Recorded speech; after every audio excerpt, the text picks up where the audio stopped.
I am 24 years old, which means, dog, I'm the shit. We currently have 2,040 subscribers on YouTube. Who's the most followed person who follows you?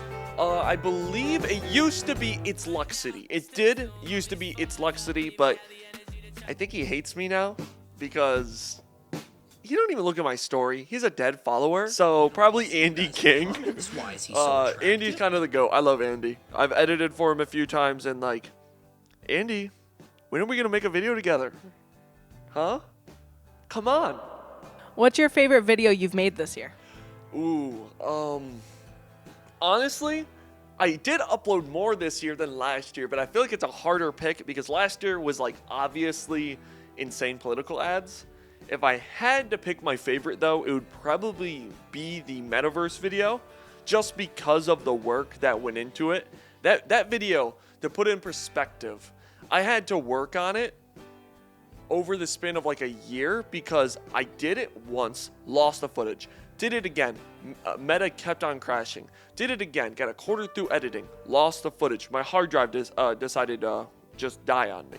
Quick side note, real quick, the reason I didn't upload as much as I wanted to this year, my hard drive decided to die on me and then just refused to move anything over, and it had everything I had on it. What are your biggest inspirations for YouTube? Ooh, I mean, last year I said Carnicorous. I forget how to say his name properly. He's the GOAT though. He does like weird videos. I talked about it last year. Check out the other one. But this year I didn't really find myself watching YouTube that much, and I feel like this year I struggled the most with writing scripts, so that might be why. But maybe like surprisingly, like Drew Gooden, if anything. What's the biggest thing you struggled with this year? Like always, consistency, baby. But for real, this year, I'm really trying to get ahead. I mean, as you guys can tell, I'm not even in my own studio. And last year, I was in a green screen studio. This year, I'm in some dude's basement. I mean, he offered to record me for, I don't know why he called YouTube this, but he said The Hub. And he's upstairs, like, making something. I don't know. So I'm excited. Hopefully he'll help me record. Dad? What advice would you give yourself a year from now? Oh, okay. Honestly, it would just be like, my biggest problem right now, and I'm noticing, is I need to stay ahead. I have a big habit of wanting to make content, and I get excited, and I'll put it out right away. But that is just one inconvenience from throwing off my whole schedule and you guys not getting content, where you see me go week, month. And that's just because, like, oh, I ended up having to pick up a shift and I didn't get this done. And low-key, guys, I know you're not going to believe this, but I'm kind of a lazy piece of shit. What is the goal this year on YouTube, content-wise? Okay, honestly, I want to say, upload 52 times a week. Woo! But I'm going to be realistic, 49. I'm okay with missing 3 weeks. Like, if something comes up or a video really deserves my attention, I'm cool with it. And I have a habit of Decembers I take off for your guys' biggest video. This year, I did not do that. I just took the rest of the year off to try to get ahead for next year. But I have some plans for big videos in the latter half of the year next year that if I'm able to do, we're cooking. We are so cooking. Another thing is I would like to shoot. This is not a necessity for me because if you guys know me and you guys listen to me yap, I do not like posting short form content. I think it's like low-key the end of humanity. But let me get some of that bread. I want to do it once a week, but I'm okay with like 2 to 3 times a month, maybe, because quality over quantity. Last year I spent $400 something and spent like 13 hours in a studio recording short form content. You guys seen maybe 20 of them out of like 800. It's crazy, but the content wasn't good. I realized there needs to be quality over quantity, so we're pivoting. And then the last segment I'm gonna do is I'm just gonna bulk 2 things into one because they're kind of on the same channel. I have a few different like ventures with INS that I'm working on, which are the bigger things I was saying earlier that hopefully you guys will see in the latter half of the year. And drum roll, chat. Chat, are we drumming? Quite frankly, you guys are drumming terribly. I can't hear you, quite frankly. I want to put out no album. It's been a really long time, and I've scrapped like 3 albums now, and I'm ready for another album. Under Imagine Creativity, high key, like, it's been a while. I mean, I think as of next year, or like when this comes out, 2026, it will be 5 years. I think I put out a video. I think I put out the deluxe in 2021. So I believe it will be 5 years since my last full project, and we don't talk about what is this anymore. So new stuff, chat. Who are some people you're hoping to make content with this year if you want to do any collaborations with people? I like that question. Honestly, it would be cool to do a video with Andy King. Of course, I would love to do videos with like Curtis Connor, the like main staples of the genre. I would like to do a segment with like Cardicarus. I would love to do like sketch comedy segments like I do in my videos and guest star other big YouTubers just for one sketch where like they're just an extra or something. That is something that I think would be really cool for you guys, is like those big videos, like have like, you know, I mean, I'm just shooting out big names and all that, but like literally have like, you know, the problematic Try Guy, of course, being one of my but you get what I'm... What? Ned Fulmer. Bro knows. I'm obsessed with the Try Guys. Please interact with Imagine Creativity. Only the bad one, though. Is there any other type of content you want to put out? Not like commentary, but do you want to venture in different genres of YouTube? Boop.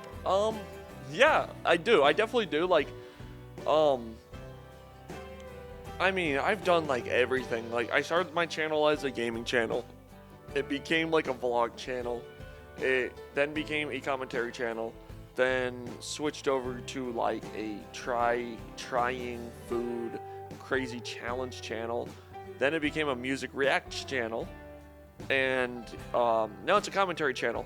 And I think Imagine Creativity will always be commentary. I've always loved the genre, but INS is where I'm going to be doing a lot more of my like ventures. Like, I have a short film that you guys might get to see at the end of this year. There's a documentary I've been working on and off for a few years. Kind of a sketch comedy show I want to try to get off the ground, which you might hear more about if I can do what I want to do. It kind of matters. So yeah, there's a lot I like want to venture into. I would love to, like, you know, I eventually want to start doing stand-up and all that and upload it to INS. If you guys ever want to see something uncommentary connected to me, just try Imagination Studios, where this is uploaded. All my experimental work is on here. If you guys like my commentary stuff, it's Imagine Creativity, you know, but any experimental stuff that like I'm not sure about, it's gonna be here. I want to try to, or my music is on here. I don't post music videos over on Imagine Creativity because it really messes with the algorithm. It's weird when you're a small channel. YouTube like sees a keyword and will go, oh, the word "the" was in there. That means you love Andrew Tate. So I gotta be careful. Is there anything you want to say to anyone watching this right now? No.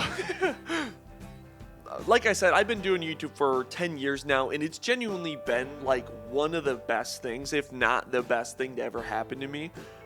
This has been something so cathartic in my life that every day I think about. When I have free time, I work on, and it is the one thing 14-year-old me had to feel completely like myself. And to be here 10 years from now, and I'm not gonna lie to you guys, I am not where I thought I would be, but that was 14-year-old me expectations. Not like, you know, oligarchy is destroying everything and we are low-key gonna eat bugs while they live on Mars vibes. So it changes. But no matter what, I still wake up every day with so much love for this. I might not upload all the time, you know, and I'm figuring it out, but I love this so much. I care about this so much, and I don't know what else I would ever do other than this. You know, I'm like, obviously I'm working other jobs. I mean, sorry guys, but y'all don't pay the bills. But I mean, it's not even about that with me. It's never been about that. I mean, something I feel myself repeating so much is like, a lot of people will get into YouTube for the money. And you see that with like, even I will argue Mr. Beast. It's numbers. The Mr. Beastification of YouTube, all this stuff. You see it more and more. You go for attention span. You go for bam, bam, bam, bam, bam, and everything's gonna be in your face. I have stood hard on not doing that because I'm not about that. The thing that drew me to YouTube was I moved cross country when I was like 10 to 11 years old. And before then, I barely had access to the internet. Like, barely. And when we moved here, I got a tablet. And it was like the first time, like, my parents, like, because I was not an iPad kid. My parents were like, yeah, just be careful, you know, with the internet. And I found YouTube. I found, you know, Jacksepticeye, PewDiePie, out being racist, etc. Or Nazi or whatever. And, you know, Matt Shea, you know, and I fell in love with these people because they were like so authentically themselves in a way that I could never dream of being. And it was weird for me to watch because I left all my friends, moved to a whole new place, and it felt like restarting, and the culture and everything was so different. I spent a lot of my life trying to fit in just to come home and watch these people be themselves, and people weren't cringing at them, they were celebrating them. You know, like when you think back to like Jacksepticeye's opener with the fucking top of the morning thing, you think, all right, that's kind of goofy, but it's beautiful. It's just unapologetically him. And it slowly inspired me to a point where like I was like 14 and I made a channel. It lasted like a week. Then like 6 months later, I made this channel, this exact channel. I have not moved channels. I have debated it a bunch because I don't know how YouTube is with all that, but I'm never going to move this channel. I love this channel. I've had it since I made it when I was 14, and I said, screw it. I started uploading every day. I uploaded every single day from December 20th, 2015, every single day until 2017. And it was gaming videos, and I'd come home, and after a day of trying to feel like I was fitting in, I would fit in the moment that I turned the camera on. And it was never about blowing up or anything like that. It was always about just being me, and how these creators that I first found gave me an outlet to be myself, or I'd come home and they'd entertain me and let me decompress from my day. I'd laugh, I'd smile. I wanted to be that. And that has not changed at all, and I think it's a beautiful thing, and I really hope it shows with the content, because like I have gone through, once again, so many genres, so many versions of myself. There are things on older videos that I regret, but the beauty of it is we're all growing as people, and I learned what I was and what I wasn't through YouTube. And it's all there. Like, if all my videos leaked tomorrow, I would have things where I'd be like, yeah, that wasn't the greatest thing. You know, there's outdated jokes. We're ignorant. But that's the beauty of it, is I got to find myself through this. And, you know, there are people that like, sometimes I'll get comments from people that like were in my first like 10 to 15 subscribers that are just like refinding my channel. And like a few months ago, I got a message from, oh my God, if I can find the DM, I'll put his username, but I cannot remember his username right now. And he was like, you know, dude, I haven't checked out your channel in so long. Oh my fucking God. And it was like, it was really, really a weird moment for me, because it's like, you know, I forget that like I grew up pretty much with my whole upbringing, or my whole like growth into who I am on camera.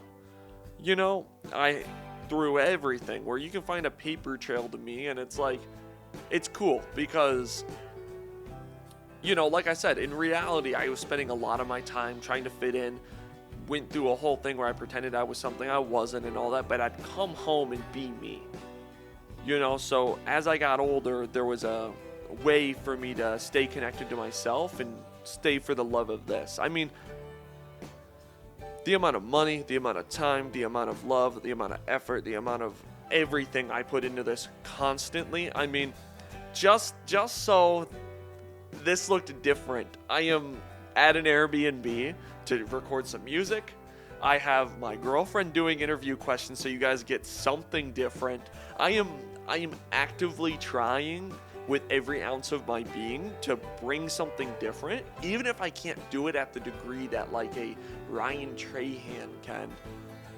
I don't care to be that. I care to be authentic here, and of course, my end goal is to be able to do this full time with you guys so I can just give it my all and do a whole bunch of other stuff with it. I'm going to start a cartel, but no, I love it for it. Nothing more, nothing less. And I hope every single one of you guys watching can find that for yourself, because me at 13 to 14 never thought he could find that. When I was 10, I wanted to be a video game designer. I used to write books about, video games. I have full sketchbooks of like fake guns, like Western zombie movie video games. Like, I was so into it. And it was weird coming out of that and realizing that I never loved that the way I love this. Like, I thought that was what I wanted to do until my toes touched the water of YouTube. And I've been addicted, and I really hope you guys can find something like that, because it's really easy to fall into wanting to feed your pockets instead of your soul. And in recent years, I have really come to terms with, like, it's not about that. It's about finding something that is so you that if you walked away from it, you don't know what would happen. And it's scary, but I promise you it is one of the most beautiful things you'll ever experience. And I hope for every single one of you guys to experience it. I think I'm done with my talking now. Anything left to say, interviewee? No. Cut the fucking camera!